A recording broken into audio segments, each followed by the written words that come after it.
AI, it seems like it's absolutely everywhere you look these days. I mean, every time I scroll through X, there's another headline about it, like AI taking over jobs, or AI knowing our every move, or even like changing how wars are fought. Yeah. It's a lot to keep up with.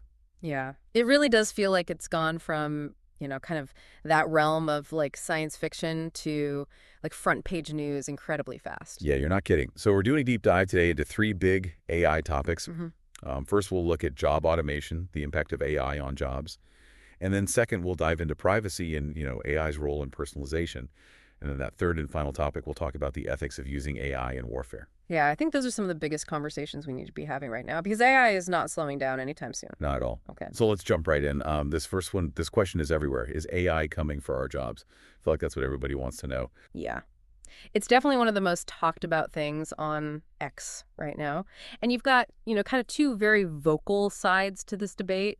You've got folks who are saying, hey, AI is just going to free us from all the boring stuff that we have to do at work and let us focus on more interesting things. Okay, so like less busy work, more of the stuff we actually enjoy doing. Exactly. And they point to things like, AI-powered manufacturing, where you have robots that are doing all those repetitive tasks that humans used to do, and that frees up humans to focus on things like, the design and the innovation. So it's like that idea that AI will create new jobs that we can't even imagine yet, right? Like we don't even know what those jobs will be, but they'll be out there. Yeah, exactly. I mean, and there are economists who are saying, you know what? Yeah. This is the kind of job transformation that we've seen happen throughout history whenever we have new technologies.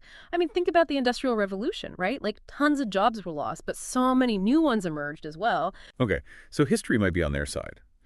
But what about the people who are worried right now? I mean, I'm seeing a lot of anxiety on X about jobs and things like transportation and customer service. Yeah. You've got self-driving trucks, AI chatbots becoming more common. No, those are valid concerns. Those are very valid concerns, I think. And, labor experts are saying that what we need to do is be really proactive about workforce development, like figure out what are the skills that are going to be needed in a world that is powered by AI, and then how do we help people get those skills? So it's less about trying to like stop AI and more about learning to adapt with it. Exactly. Yeah. Are there any examples of that happening successfully? That's a great question. I mean, are we seeing any of that adaptation happening? Yeah, absolutely. I mean, look at a company like Amazon. They've automated so much of their warehouse work, right?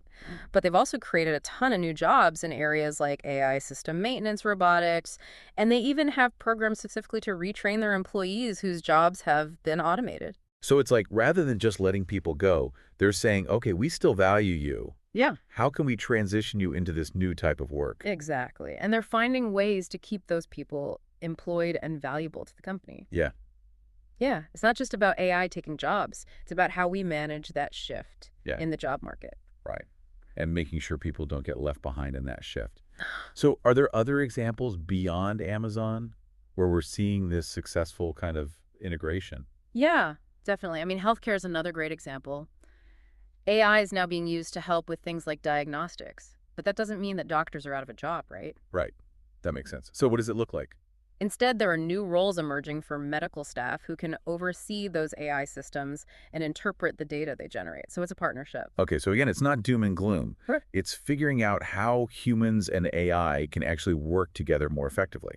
Exactly. Which brings us to probably the other huge concern that people have: privacy. Especially with all this talk on X about how, AI needs so much data to get smarter. And companies are changing their privacy policies to use our data for AI training. Yeah, it's true.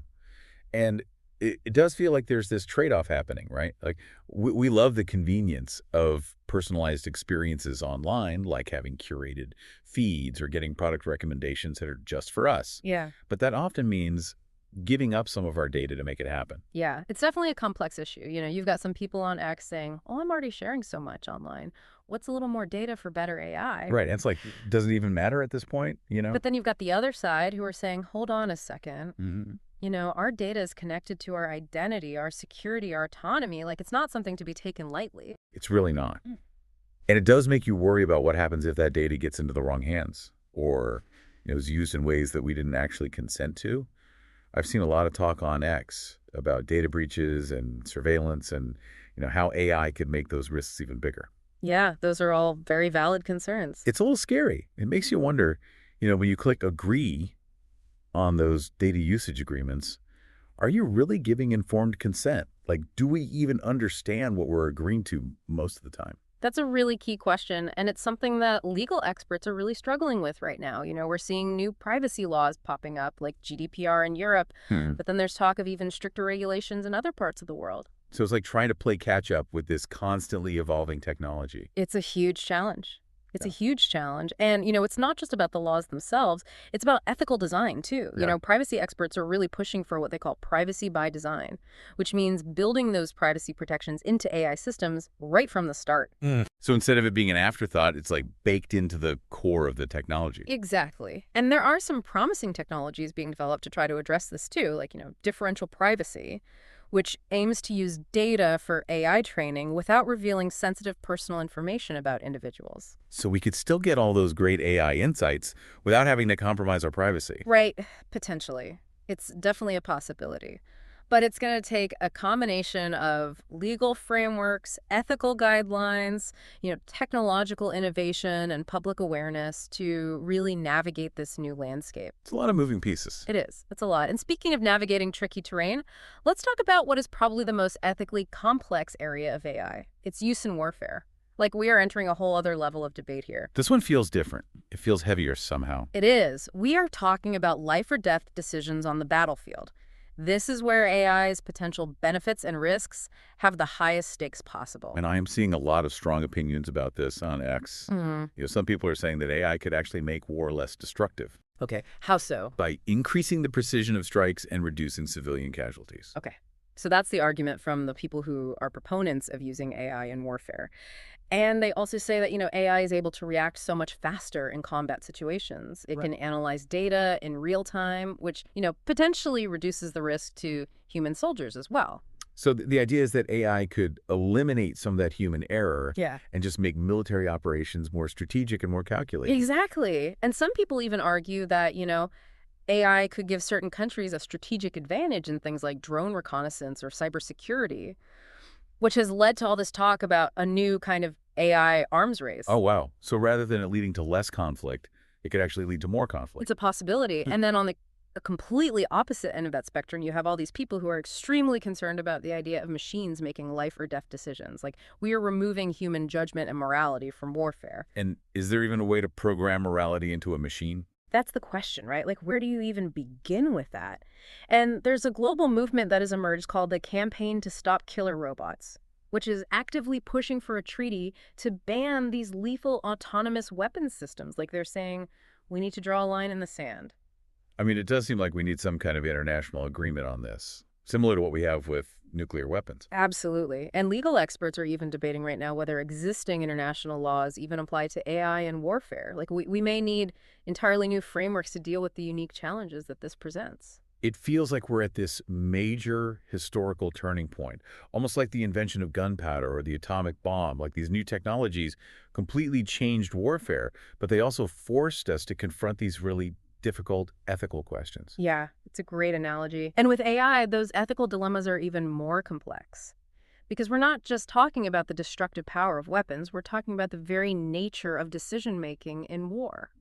So where do we even go from here? Yeah. What are some of the potential scenarios that we could be looking at? Well, one scenario is that AI leads to an escalation of conflict. Like, imagine autonomous systems making errors or misinterpreting data and launching these unintended attacks that then quickly spiral out of control. That's terrifying. That's a Yeah. terrifying thought. Yeah. But is there a more optimistic possibility? Or are we just doomed? I mean, there's always hope, right? AI could actually help us with de-escalation. So imagine you have these AI-powered surveillance systems that can prevent surprise attacks, or AI tools that help warring factions find common ground and actually negotiate peace agreements. So AI could be a force for peace as well as a potential weapon. It absolutely could. And it really comes down to how we develop and deploy this technology. Like, are we prioritizing human control and those ethical considerations, or are we just rushing headlong into an AI arms race with completely unpredictable consequences? It feels like we're at a crossroads. The decisions we make now about AI will have consequences for generations to come. They absolutely will. And that's why it's so crucial to be having these conversations right now, to educate ourselves, to engage in this really informed debate. Like, we can't afford to just sit back and be passive bystanders in this technological revolution. We need to be informed citizens asking the tough questions and demanding that this innovation happens responsibly. Exactly. And speaking of responsible innovation, in part 2 of our deep dive, we're going to explore how AI is transforming education. From personalized learning to AI tutors, the possibilities are incredible, but so are the potential pitfalls. I can't wait to unpack that.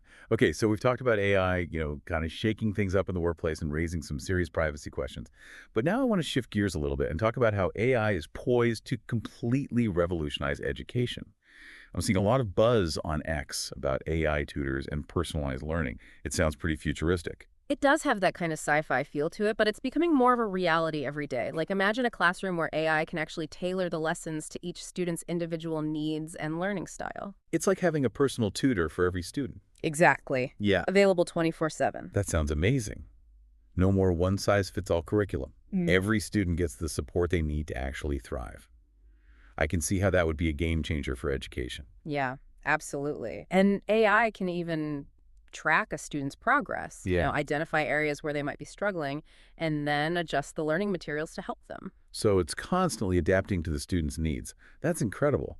And I've also seen some platforms that are using AI to grade essays and provide feedback. Yeah, that's a huge one. Because if you can free up teachers from some of those more tedious tasks, then they can focus more on that interactive and engaging stuff with their students. I can see teachers being really excited about that possibility. Yeah. Like it's giving them more time to actually teach, which is what they want to be doing. Right. Exactly. Yeah, it's about letting AI handle the stuff that it's good at so that humans can focus on what they're good at. I love that. But I'm sure there's some concerns too, right? It's not all sunshine and roses. We can't just throw any new technology into the classroom without thinking about what could go wrong. Of course not. And I think one of the biggest concerns with AI in education is the potential for bias. Okay, so how does bias play into this? Well, AI algorithms are trained on data, right? And if that data reflects existing societal biases, then those biases can actually be amplified in the AI systems themselves. So if an AI grading system was trained on data that showed, girls consistently scoring lower in math, it might unfairly penalize girls, even if they're giving the same answers as boys. That's exactly the kind of thing that we have to watch out for. It's a little scary to think about. It makes you wonder about, the role of the teacher in all of this. Will AI replace teachers altogether? That is the big question that everyone's debating right now. And there are definitely people who think that AI can do a better job than humans at delivering personalized instruction and tracking student progress. But is that really true? Yeah. I mean, I don't think so. Most experts actually believe that AI won't replace teachers completely, but it will definitely transform their role. so maybe teachers will become more like facilitators, guiding students through the learning process and providing that human connection that AI just can't replicate. Exactly, because teachers bring so much to the classroom that AI can't. Things like mentorship, inspiration, emotional support. You can't program that into a machine. I'm seeing a lot of that on X too, people really emphasizing the importance of that human connection in education. But it does bring up another concern, the digital divide. We have to make sure that all students have equal access to these AI-powered learning tools, regardless of their background. That's a crucial point. We don't want AI to exacerbate those existing inequalities in education. So there are a lot of experts calling for policies that really prioritize things like equitable access to technology, high-quality internet for all students. So it's not just about developing the technology, it's about making sure it's used responsibly and ethically with a focus on equity and inclusion. And that brings us to another aspect of AI in education that I think is both fascinating and potentially controversial.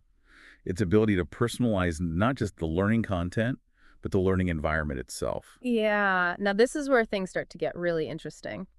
Imagine a classroom where the AI can actually adjust the lighting, the temperature, even the background music to create an optimal learning environment for each student. Whoa, that sounds straight out of a sci-fi movie, but could it actually work? There is some early research suggesting that these personalized learning environments can have a really positive impact on student engagement and performance. I could see how that could be really effective. Hmm. But what about the ethical considerations? It feels like there's a lot of potential for things to go wrong here. Yeah, absolutely. I mean, one big one is privacy. How much data about a student's preferences and behavior should be collected and used to personalize that environment? Who has access to that data? Like, we need to be really careful about not creating a system where students feel like they're constantly being monitored and judged by algorithms. I would feel uncomfortable in that kind of setting. Like, Yeah. Big Brother is watching you learn. Exactly.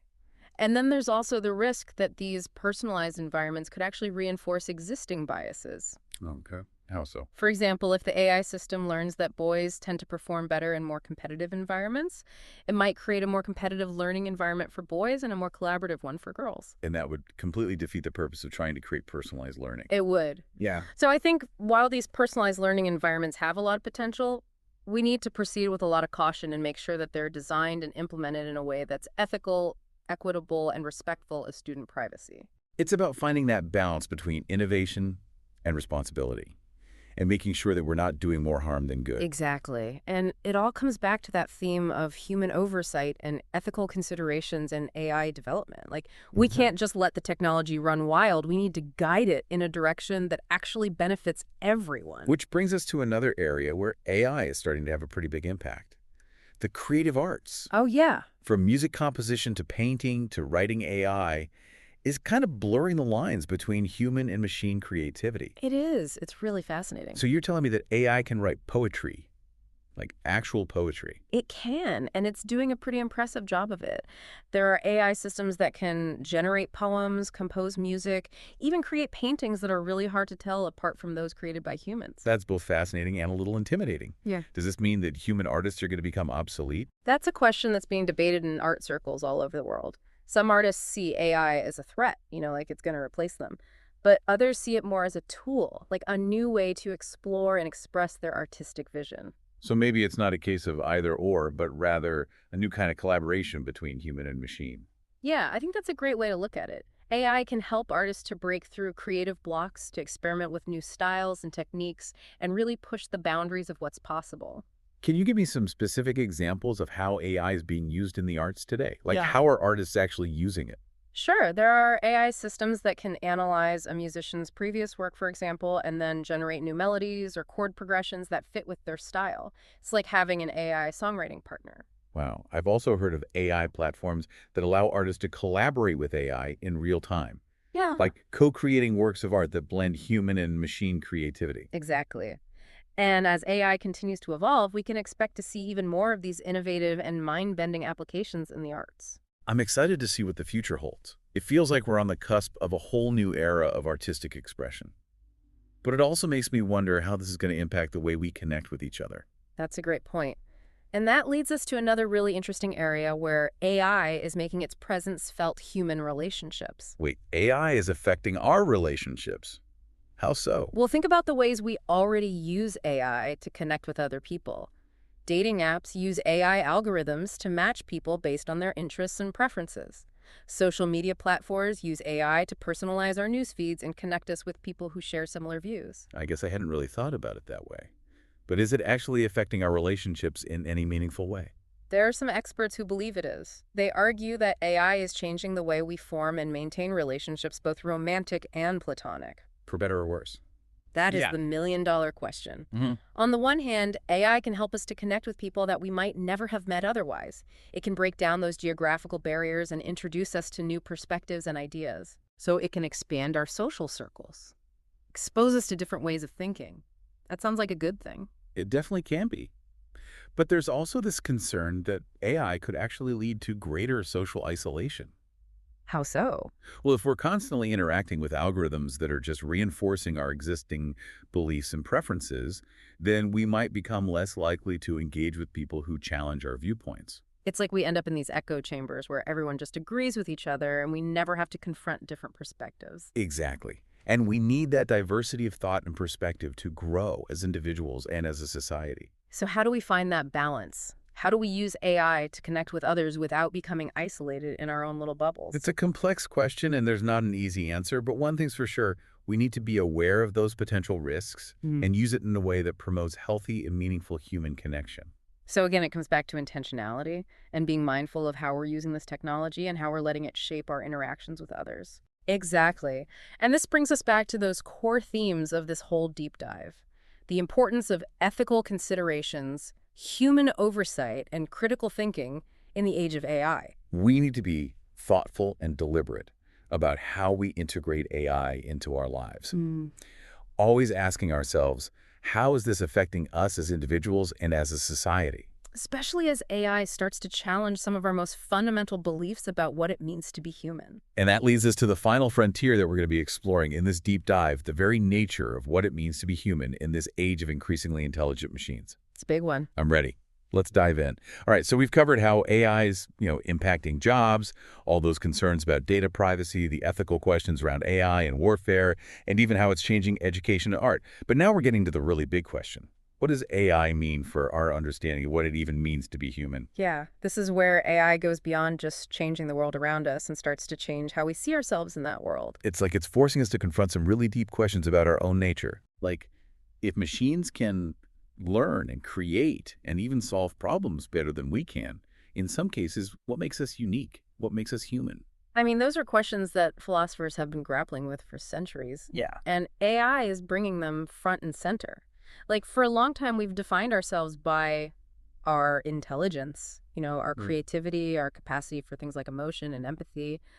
But as AI evolves, those lines start to get blurrier. Yeah, earlier you were talking about how AI can write poetry and compose music. I always thought of those things as being like at the heart of human expression.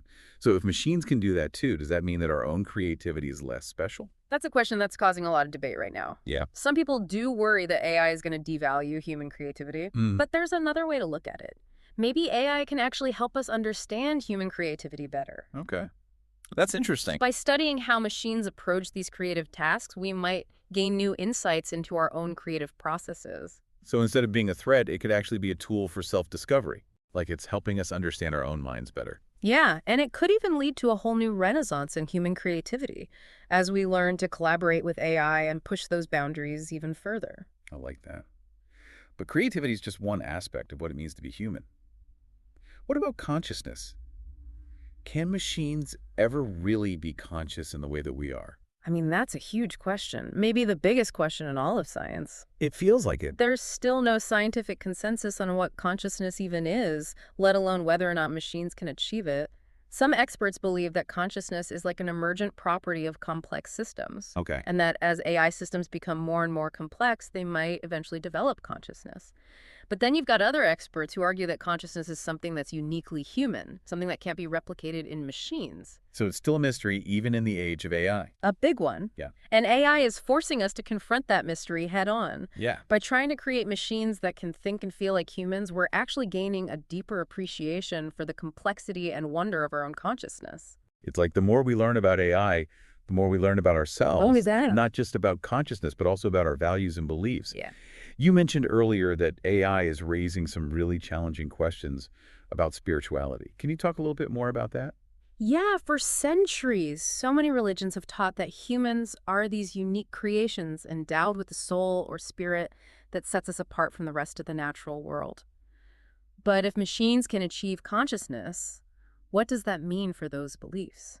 It's almost like it's shaking the foundations of our belief systems. It is. It's a question that theologians are really starting to grapple with right now. It sounds like AI is forcing us to re-examine some of our most deeply held beliefs about ourselves and about the universe. It is.